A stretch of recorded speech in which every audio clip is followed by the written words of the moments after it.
கார்த்திகை மாதம் பிறந்துட்டாலே தமிழ்நாடே சபரிமலையா மாறிடும். அந்த அளவுக்கு தீவிர ஐயப்ப பக்தர்கள் அதுவரை தனக்கு இருந்து எல்லா தீய பழக்க வழக்கங்களையும் மூட்டை கட்டி வச்சுட்டு கருப்பு நிற ஆடை அணிந்து கழுத்தில் துளசி மாலையுடன் நெற்றில் சந்தன குங்குமம் விட்டு அந்த ஐயப்பனே நேர்ல இறங்கி வந்த மாதிரி அவ்வளவு பயபக்தியோடு காட்சி கொடுப்பாங்க.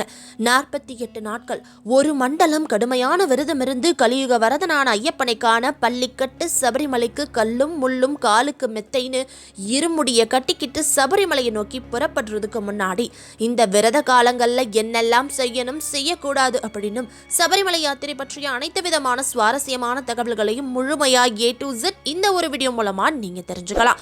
அதுக்கு முன்னாடி நீங்க இன்னும் நம்ம சேனலை சப்ஸ்கிரைப் பண்ணலைன்னா உடனே சப்ஸ்கிரைப் பண்ணிக்கோங்க. ஓம் சுவாமியே சரணம் ஐயப்பான்னு கமெண்ட் பண்ணிட்டு வாங்க இப்ப வீடியோக்குள்ள போலாம்.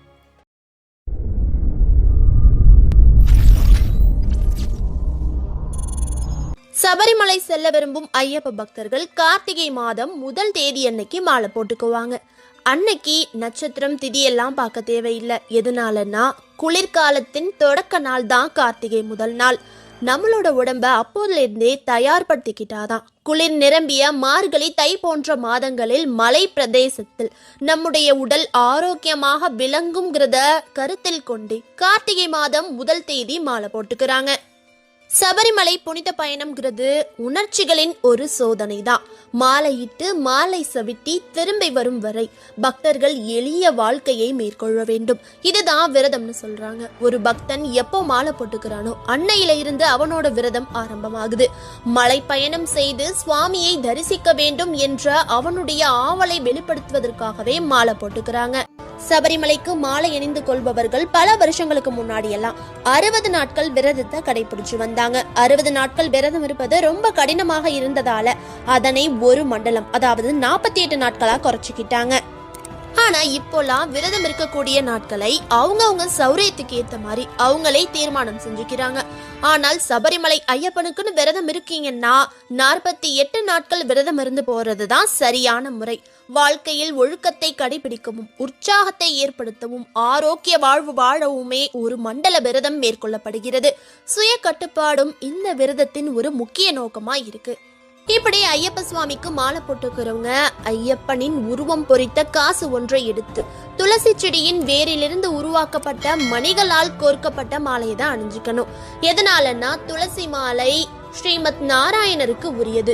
விஷ்ணு பகவான் சாந்த குணம் கொண்டவர், கோபமற்றவர். அவருடைய மனமும் உடலும் குளிர்ந்த தன்மை வாய்ந்தது.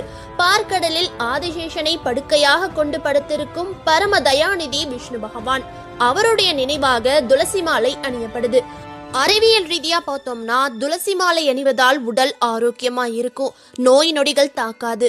இருதய பிணிகளும் சுவாச சம்பந்தப்பட்ட எந்த நோய்களுமே தாக்காது. உயர்ந்த மலையின் மீது ஏறும் ஒரு மனிதனுக்கு இது எதுவுமே இருக்கக்கூடாது அப்படிங்கறதாலதான் அந்த வியாதிகளை தீர்த்து வைப்பதற்காக துளசி மாலை அணிஞ்சுக்கிறாங்க. மலை மீது குடிக்கொண்டிருக்கும் ஐயப்பனை தரிசிக்க ஆரோக்கியமும் இருக்கணும். இதை தெரிஞ்சுக்காத சிலர் ருத்ராட்ச மாலை அப்படிங்கிற எலத்தங்கொட்டையில் தயாரிக்கப்பட்ட போலி மாலையையும் போலியான துளசி மாலையையும் பவள மாலையையும் தாமரை இலை மாலையையும் அணிஞ்சுக்கிறாங்க. இந்த மாலை போட்டாதான் சபரிமலைக்கு போக முடியுமா? எதனால மாலை போட்டுக்கணும்னு கேட்டா, மணிகண்டன் கைலாயத்திலிருந்து அனுப்பப்பட்ட போது உயர்ந்த மணிகளினால் கோர்க்கப்பட்ட மாலை ஒன்றை அணிந்து அனுப்பி வைக்கப்பட்டிருக்காரு. இதனாலதான் அவருக்கு மணிகண்டன்கிற பெயரே ஏற்பட்டுச்சு. மாலை அணிந்தவர் அனைவருமே மணிகண்டனோட மறுபிம்பங்கள்னு நினைவூட்டுவதற்காக தான் இந்த மாலை போட்டுக்கப்படுது. துளசி மாலையில் ஐயப்பனின் உருவம் பொறித்த முத்திரை மாலையை நம்மளே போட்டுக்க கூடாது. ஐயப்பன் கோவிலுக்கு போய் அங்க உள்ள அர்ச்சகர்கள் கிட்ட கொடுத்து இறைவன் முன்னிலையில் வைக்கப்பட்டு முறையான பூஜைகள் செஞ்சதுக்கு அப்புறம் தான் அந்த மாலையை நம்ம போட்டுக்கணும். தக்க குருநாதர் கிடைக்காதவங்க இறைவனையே மானசீக குருவாக நினைத்து அவருடைய பிரதிநிதியாக ஆலய அர்ச்சகரை கருதி அவங்க கையால ஐயப்பன் சன்னதியில் இந்த மாலையை போட்டுக்கலாம். யார் நமக்கு மாலை போட்டு விடுறாங்களோ அவங்கள நம்மளோட குருநாதர் அப்படிங்கறத மறக்க கூடாது. மாலை அணிந்தவுடன் நம்மளால முடிஞ்ச காணிக்கைய அந்த குருநாதருக்கு கொடுக்கணும். உயர்ந்த மணிகளை உடைய மாலையை தர்மசாஸ்தாவின் கழுத்திலே அணிவித்த இந்த நிகழ்ச்சியை ஞாபகப்படுத்துறதுக்காகத்தான் குருமார்களின் கையால் மாலை அணிவிக்கப்படும் சடங்கு ரொம்ப முக்கியமானதா பார்க்கப்படுது. அடுத்து தினமும் அதிகாலையிலேயே எழுந்து பச்சை தண்ணீரில் தான் குளிக்க வேண்டும். தினந்தோறும் காலையிலும் மாலையிலும் குளிக்கணும். இதனால உடம்பு சுத்தமாகிறதோடு மட்டுமில்லாமல் உடல் களைப்பும் நீங்கும். இறைவன் முன் உற்சாகத்துடன் பணியில் ஈடுபட முடியும். பக்தர்கள் சபரிமலைக்கு போகும்போது பம்பையில குளிச்சுட்டு தான் தரிசனத்துக்கு போகணும். பம்பையில் தண்ணீர் ரொம்ப குளிர்ச்சியா இருக்கும். அதனால நம் உடம்பானது அதை ஏற்றுக்கொள்ள வேண்டும் என்பதற்காகத்தான் நம்முடைய முன்னோர்கள் இந்த பழக்கத்தை கடைபிடிச்சு வந்திருக்காங்க. உடல்நிலை சரியில்லாதவங்க வெதுவெதுப்பான நீர்ல குளிக்கிறதுல எந்த தவறும் கிடையாது.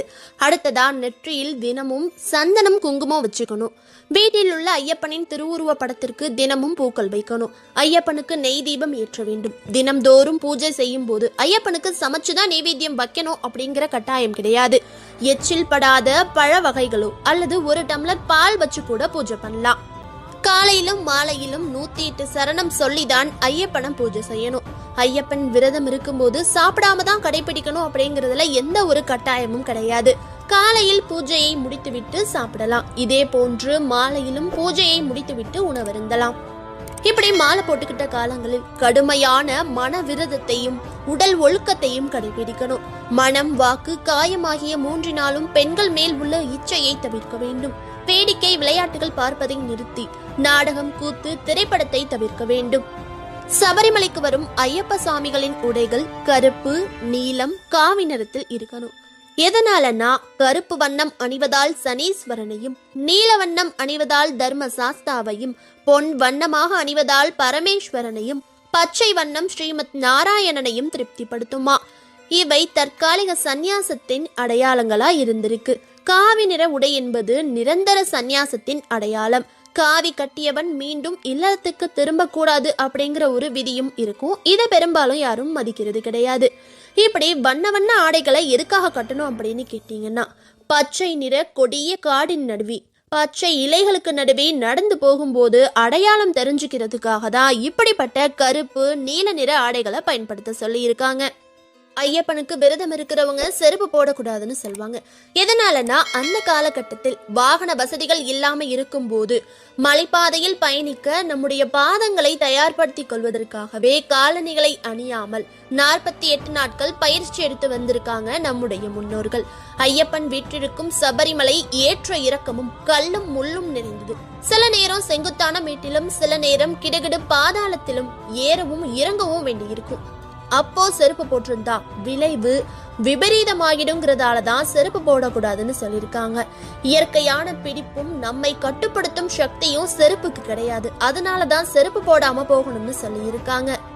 ஐயப்பனுக்கு மாலை போட்டு விரதம் இருக்கிற இந்த காலத்திலையும் நம்ம செருப்பு போட்டுட்டு இருந்தோம்னா நம்முடைய உள்ளங்கால்கள் ரொம்ப மிருதுவா மாறி இருக்கும்.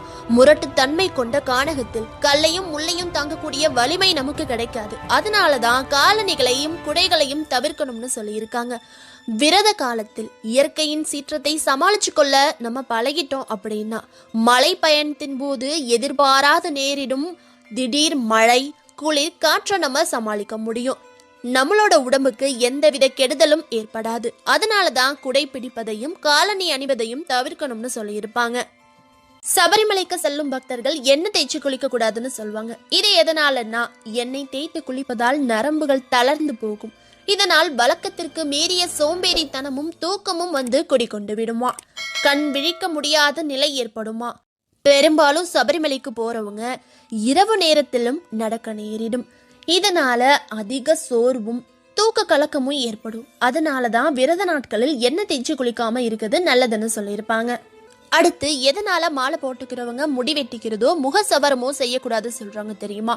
முக திருத்தமும் முடி திருத்தமும் என்னோட அழகை மற்றவங்க பார்த்து ரசிக்கணுங்கிறதுக்காக செய்யப்படுது.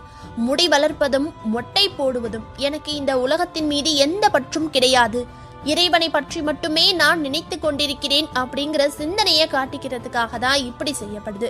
மொட்டை போடப்பட்ட முகம் எப்படி அழகை இழந்து காட்சி தருமோ அத மாதிரிதான் அடர்ந்த தாடி மீசையும் பார்க்க சகிக்காது.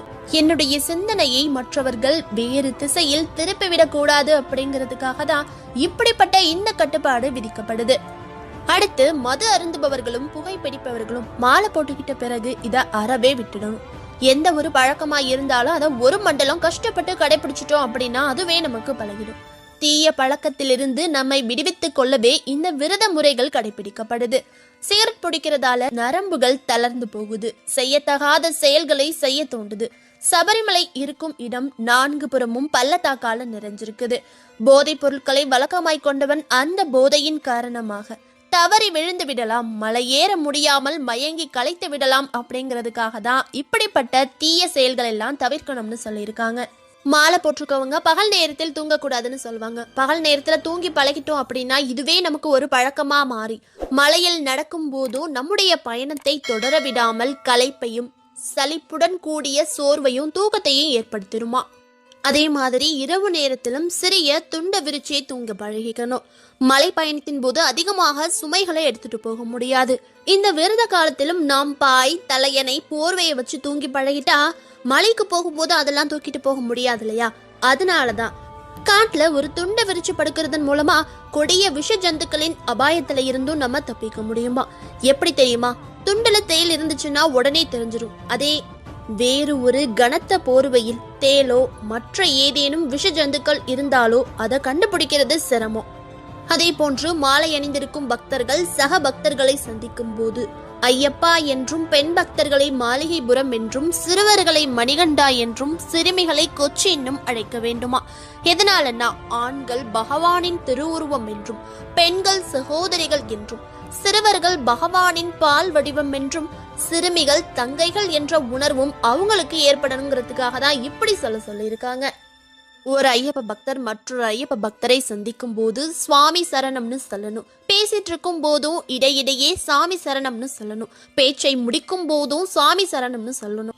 இதனால பணிவும் பக்தியும் வளருமா. போடப்பட்டிருக்கும் வேஷம் இறைவனுக்குரியது, பேசக்கூடிய பேச்சு இவ்வுலகுக்குரியது.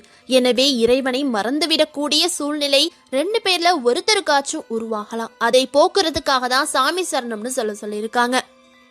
அது மட்டும் இல்லாம இந்த உலகத்தில் உள்ள அனைவரும் இறைவனின் அடியவர்கள் என்பதை அடிக்கடி நினைவூட்டதான் சாமி சரணம்னு சொல்லுவாங்க. பார்க்கும் போதும் பெரியும் போதும் சரணம் சொல்வதும் கடைபிடிக்கப்படுது.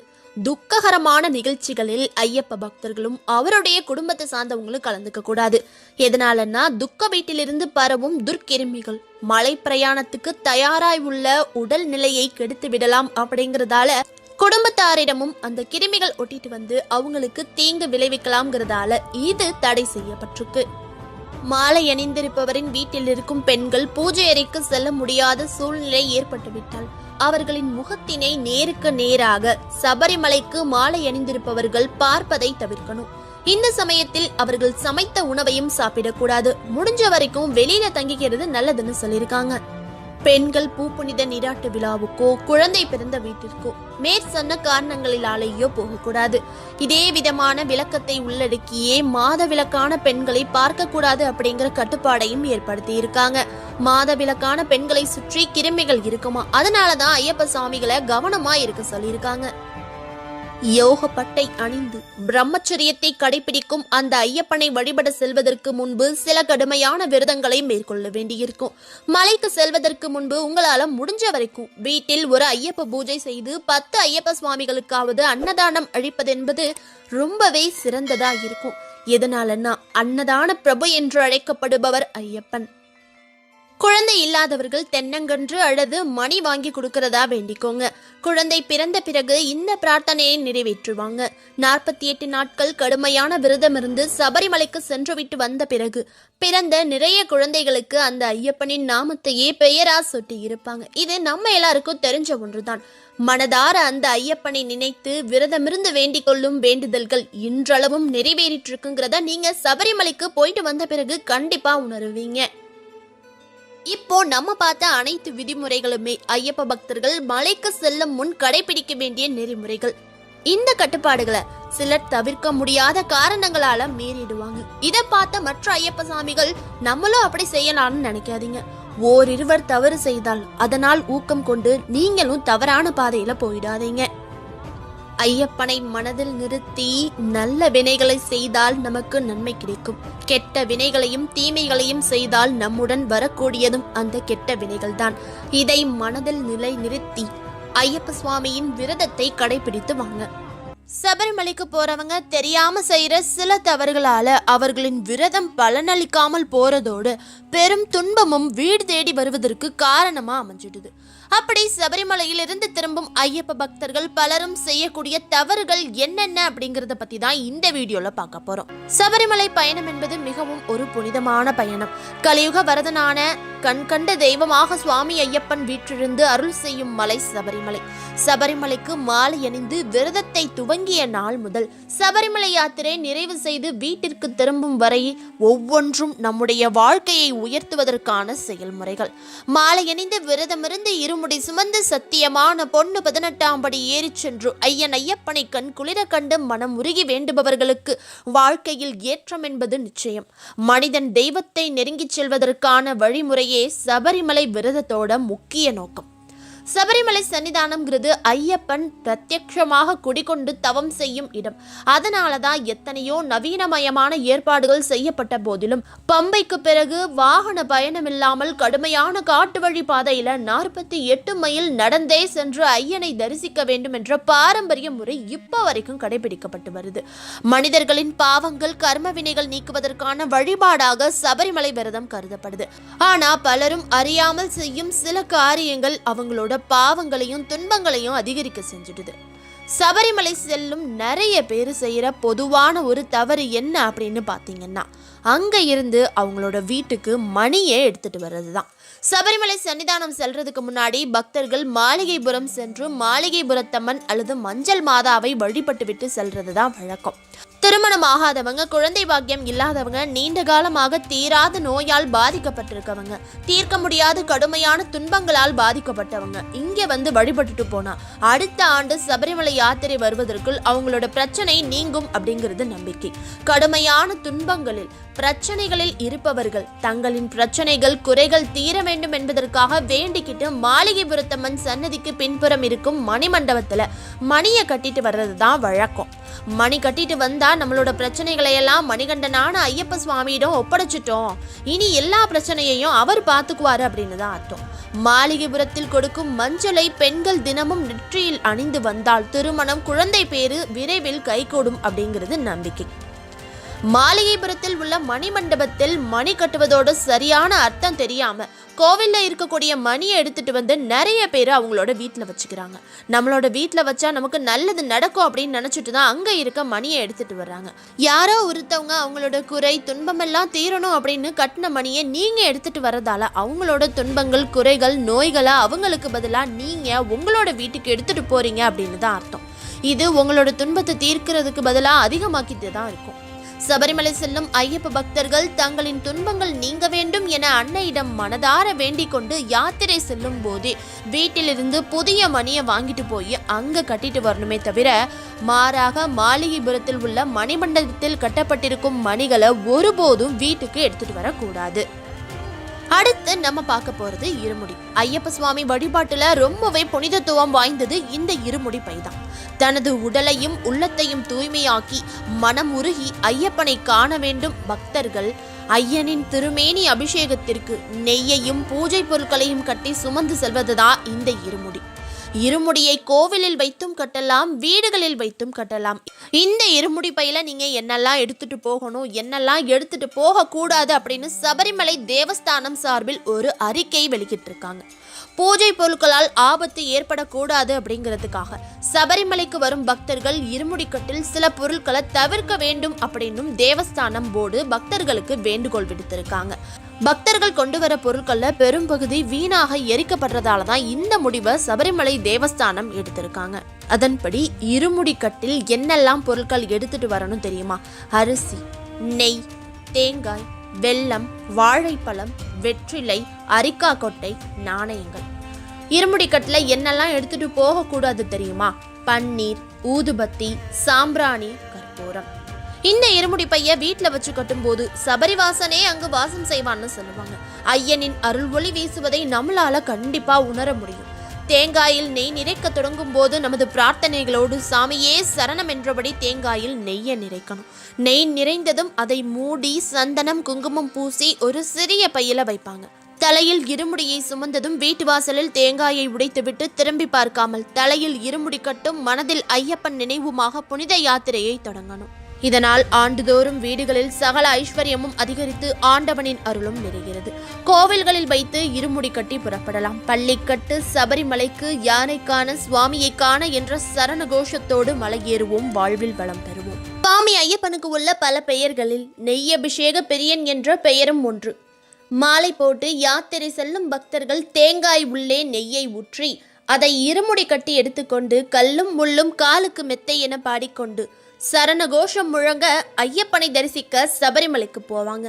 ஐயப்பனின் திருமேனிக்கு அபிஷேகம் செய்து பிரசாதமாக கொடுக்கப்படும் நெய் அடுத்த ஆண்டு சபரிமலை யாத்திரை செல்லும் வரை கூட அதே நறுமணம் மாறாமலும் கெட்டு போகாமலும் இருக்கும். இந்த நெய்யை ஒரு மண்டலம் மருந்தாக எடுத்துக்கொண்டால் தீராத நோய் அனைத்தும் தீரும் என்பது இப்போ வரைக்கும் நடந்துட்டு இருக்க ஒரு அதிசயம். அது ஏன் தேங்காயில நெய் ஊற்றி எடுத்துட்டு போகணும்னு கேட்டா, ஆண்டிற்கு ஒரு முறை ஐயப்பனை காண பந்தல மகாராஜா போகும்போது ஐயப்பனுக்கு பிடித்தமானவற்றையெல்லாம் எடுத்து செல்வார். நெய்யில் செய்த பலகாரங்களை கொண்டு செல்வது வழக்கமா வச்சிருந்திருக்காரு. தேங்காய்க்குள் நெய் ஊற்றி கொண்டு சென்றால் பல நாட்கள் கெடாமல் இருக்கும். அது மட்டும் இல்லாம சபரிமலை ஐயப்பன் விஷ்ணுவின் அம்சமாகவும் சிவனின் அம்சமாகவும் இருக்கதால தேங்காயில், அதாவது சிவனை போன்று 3 கண் உடைய தேங்காயில் விஷ்ணுவின் அம்சமான பசு நெய் ஊற்றி எடுத்துட்டு போயிருக்காரு. பந்தல மகாராஜா ஐயப்பனை காண நடந்தே மலையேறி போயிருக்காரு. மலையை அடைய பல நாட்கள் ஆகியிருக்கு. அதனால கெட்டு போகாத நெய்யை எடுத்து செல்லும் வழக்கத்தை உருவாக்கி இருக்காரு.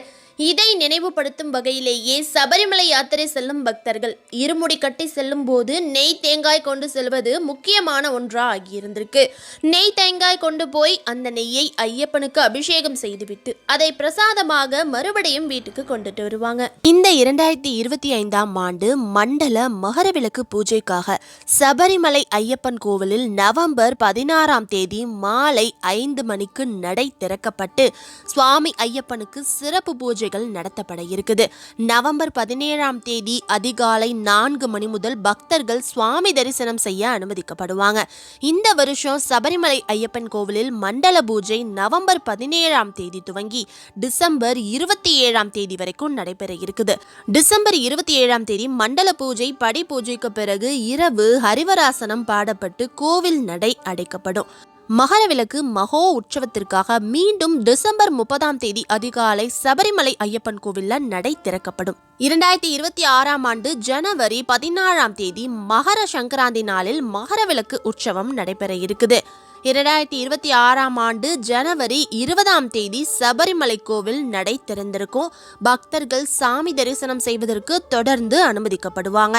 அதே போல இந்த 2025ஆம் ஆண்டு சபரிமலை ஐயப்பனை தரிசனம் செய்வதற்கான விர்ச்சுவல் கியூவிற்கான ஆன்லைன் புக்கிங் நவம்பர் 1ஆம் தேதி துவங்கப்பட்டு நவம்பர் 5ஆம் தேதி மாலையோட நிறைவடைஞ்சிருச்சு. சாமி தரிசனம் பூஜைகள் சன்னிதானத்தில் தங்குவதற்கான ஆன்லைன் புக்கிங் நவம்பர் 5ஆம் தேதி துவங்கி நடந்துட்டு இருக்கு. இந்த வருஷம் சபரிமலை போக திட்டமிட்டிருக்கவங்க திருவிதாங்கூர் தேவசம் போர்டின் அதிகாரப்பூர்வ இணையதளத்திற்கு சென்று உங்களோட ஆதார் எண், மொபைல் நம்பர், பெயர் உள்ளிட்ட விவரங்களை கொடுத்து முன்பதிவு செஞ்சுக்கோங்க. இந்த வருஷம் ஆன்லைன் வழியாக முன்பதிவு செய்து வரும் பக்தர்கள் ஒரு நாளைக்கு 70,000 பேர் மட்டும்தான் அனுமதிக்கப்பட இருக்காங்க. நேரடியா சபரிமலைக்கு வந்து ஸ்பாட் புக்கிங் செய்து வரும் பக்தர்கள் ஒரு நாளைக்கு 20,000 பேர் மட்டுமே அனுமதிக்கப்படுவாங்களாம். ஸ்பாட் புக்கிங் செய்வதற்கான கவுண்டர்கள் எரிமேலி, நிலக்கல், பம்பா, வண்டி பெரியாறு, கெஸ்ட் ஹவுஸ் உள்ளிட்ட பகுதிகளில் அமைக்கப்பட்டிருக்கு. சபரிமலை செல்லும் பக்தர்களின் வசதிக்காகவே தெற்கு ரயில்வே சார்பில் சிறப்பு ரயில்களும் அறிவிக்கப்பட்டிருக்கு. சபரிமலையில இந்த வருஷம் நவம்பர் மற்றும் டிசம்பர் மாத துவக்கத்தில் மிதமான மழை பெய்ய வாய்ப்புள்ளதாகவும் டிசம்பர் முதல் வாரத்திற்கு பிறகு மழை படிப்படியாக குறையும் அப்படின்னும் வானிலை ஆய்வு மைய கணிப்பில் தெரிவிக்கப்பட்டிருக்கு. அதனால இந்த சமயத்துல சபரிமலை போக திட்டமிட்டிருக்கும் பக்தர்கள் போதுமான பாதுகாப்பு ஏற்பாடுகளோடு செல்லும்படி கேட்டுக்கொள்ளப்பட்டிருக்காங்க. மழை நிலவரத்தை கணக்கிட்டு பக்தர்கள் தங்களோட சபரிமலை யாத்திரையை திட்டமிட்டுக்கோங்க. ஐயப்ப சுவாமிக்கு விரதம் இருந்து சபரிமலைக்கு செல்லவிருக்கும் ஒவ்வொரு ஐயப்ப பக்தர்கள் கூடவும் மறக்காம இந்த வீடியோவை ஷேர் பண்ணுங்க. வீடியோ பற்றிய உங்க கருத்துக்களை கமெண்ட்ல சொல்லுங்க. நீங்க இதுக்கு முன்னாடி ஐயப்பனுக்கு விரதம் இருந்து எத்தனை முறை சபரிமலைக்கு போயிருக்கீங்கன்னு கமெண்ட் பண்ணுங்க. சபரிமலைக்கு மாலை போடும்போது கடைபிடிக்க வேண்டிய உங்களுக்கு தெரிஞ்ச மற்ற விரத முறைகளையும் கமெண்ட்ல சொல்லுங்க. உங்களால நாங்களும் மற்ற நண்பர்களும் தெரிஞ்சுக்கிறோம். இந்த கார்த்திகை மாதம் முழுவதும் ஐயப்ப சுவாமியின் வரலாற்றை பற்றிய பல காணொளிகளை நீங்கள் பார்க்கணும்னு நினச்சிங்கன்னா நம்ம சேனலை தொடர்ந்து சப்ஸ்கிரைப் பண்ணி இப்போவே ஒரு மெம்பராக ஜாயின் பண்ணிக்கோங்க. அப்போ தான் நம்ம சேனலில் போடக்கூடிய ஒவ்வொரு வீடியோஸ்க்கும் உங்களுக்கு தொடர்ந்து நோட்டிஃபிகேஷன் கிடைக்கும். அடுத்து வேறு ஒரு இன்ட்ரெஸ்டிங்கான வீடியோவோடு உங்களை சந்திக்கிறேன். இப்படிக்கு வைரல் ஸ்டாரி அட்மின் ஸ்வாதி. நன்றி, வணக்கம்.